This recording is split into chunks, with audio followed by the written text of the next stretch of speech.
Hello, everybody. Scott Golden here with the Golden Opportunities Coaching and Pro Wrestling Logic YouTube channels. This is the Impact Review for the 29th of July 2021. Personally, I think this is a backward step for the company as a whole, except for a few small things, but we'll see where it goes. Steve McLean defeating Trey Miguel ended in a double countout on the BTI show. Again, there's no need for the BTI show if you're not going to do a show that has television. Then, unless you're going to do an all-internet show and actually promote it, I don't like this BTI segment concept. Anyway, McCain jumps Miguel after the match, takes him out with a chair. Petey Williams runs in to make a save for the pull apart. Opening video recap shows the alliance between Jay White and Chris Bay comes about, and including the altercation with the Good Brothers. Although I don't see a lot in Bay, I understand the need to get new talent over, and Jay White has the ability and cachet to do so if you're assuming that the majority of the 200 or so thousand people that watch Impact every week are, in fact, Japan fans. Show starts with Gia Miller interviewing Scott D'Amore about the big surprise he has planned for tonight. D'Amore says didn't get to reveal it because Dreamer interrupted, and he brings up that it's been 2 weeks since Slammiversary and there's no contender for Kenny Omega. D'Amore passes on the responsibility to Dreamer before leaving. Anyway, Impact Tag Team Champions, the Good Brothers, Anderson and Gallows defeat Jay White and Chris Bay in a non-title match. Not necessarily sure White should be losing in his first actual match here. Anyway, last week when Jay White was explaining everything, he says he's chasing David Finlay. Match starts with White and Bay in control over Anderson. Gallows tags in, he clears house and takes over on Bay with ease.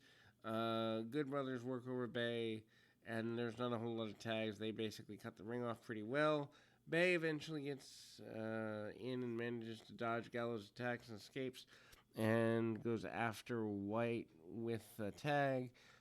Comes in strong, taking down both of the Good Brothers and looking like an unstoppable babyface, which maybe could mean AJ White versus Kenny Omega thing could happen in the future here.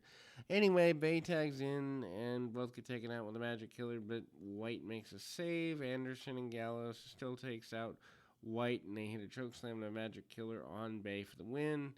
Interesting that the concept of White being a major star in Japan doesn't factor into them not killing him off. Kiera Hogan and Tasha Steelz cut a promo about losing the titles in a rematch, but they will get those titles back. Falaba interrupts them and invites Steelz to get together at Homecoming, and I gotta grab my phone, so I'll be back in 2 shakes of a lamb's tail to finish this review. Anyway, so again, we come back to that a little bit differently, and for the most part, D'Lo Brown and Matt Striker running down the match. Steelz gives Hogan some harsh criticisms about Hogan's fault they lost the title. Steelz agrees to tag with Falaba, but seemed to be out of spite. And as mentioned, Striker and D'Lo run down the matches for later. Anyway, Taylor Wilde defeats Caleb with a K with Tennille Dashwood. Taylor Wilde returns last week. Matches fine. Wilde fights off the bully and has size and strength over her. Caleb has the upper hand early, but Wilde tricked him into running into the ropes. Wilde makes a comeback. I'm not into the intergender match thing. Caleb gets a near fall with a super kick after failing, and he tries to attack Wilde with a fanny pack, but Wilde manages to dodge, send him outside, and hits Tornado DDT. She has hits an ugly Poison Rana and a German for the win. So they basically killed his career in this area anyway. Eventually, this will lead to Dashwood and Wilde, which I don't know if anyone wants to see that or not. Chris Bay's backstage. He didn't expect his first match in the Bullet Club to be a loss. White stopped him and told him he wasn't in the Bullet Club yet and that he wasn't impressed by what happened in the ring, but he believed in redemption and offered Bay a second shot. Josh Alexander cuts a promo saying that he will become the champion the company deserves and needs. He asks for competition. D'Amore walks up and tells him that he wanted to give time for Alexander to rest, but since he's ready, he'd take on Black Taurus at Homecoming for the title. Not necessarily sure that match comes out of anywhere intelligent. Anyway, Miller interviews Deanna Purrazzo if she thought her plate was too full right now between Impact, AAA, and the NWA matches. Purrazzo says that she's perfectly capable of taking on everything, and she's actually started training with Invicta, fighting Alicia Zapata. Purrazzo announced that she will also enter a mixed tag tournament at Homecoming. Zapata is there to support Purrazzo. Interesting that they're kind of doing more of an MMA fusion with her. Finn Juice Robinson, David Finlay, and Falaba and No Way defeat Ace Austin, Madman, Fulton, Raju, and Shira. I'm not a fan of these matches, as I've mentioned before. 6-man, 8-man, 10-man matches are just lazy booking just to get people on shows. Anyway, a match comes from Slammiversary. Finn Juice returned to Impact, and so Babyface side starts pretty strong, gets the better of Fulton, and gets offense with a bunch of quick tags. Fulton has been completely wasted after heating him up last year. Ba gets in the ring. Raju manages to blind tag himself in and blindsides Ba, cuts him off. Heels work over Ba for a bit until he comes down to Austin and Ba, who was too heavy for Austin to keep him at bay, and thus Ba makes a comeback and tags in Finlay. He runs wild until Shira cuts him off. Robinson comes in with an assist, takes out Shira in the process.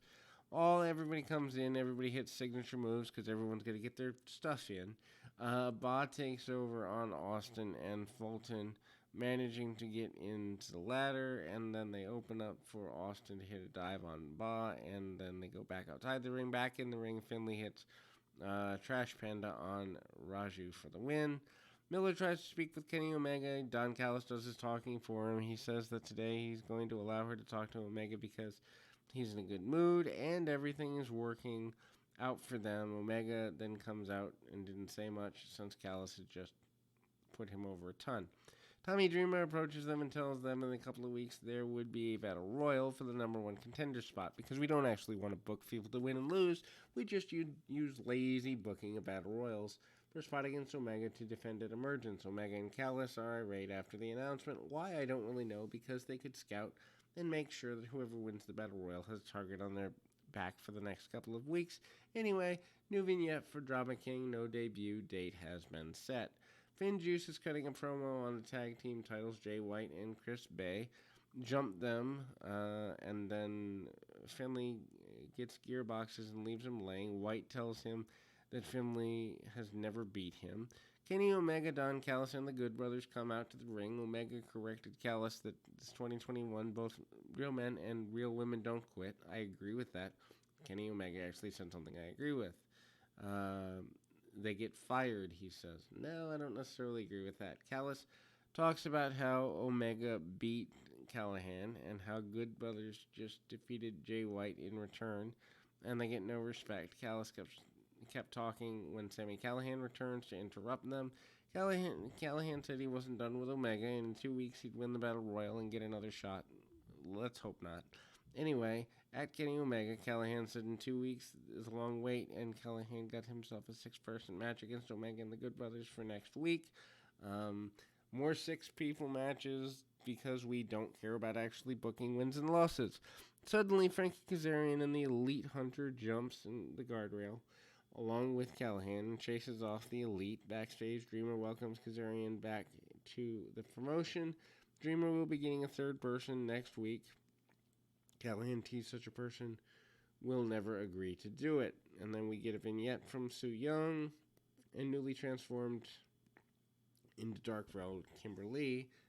Not bad, but a little goofy. Anyway, Brian Myers cuts a promo and he finds a tag partner. He wanted Beulah McGillicuddy, but Sam Beal had failed to get her on the phone.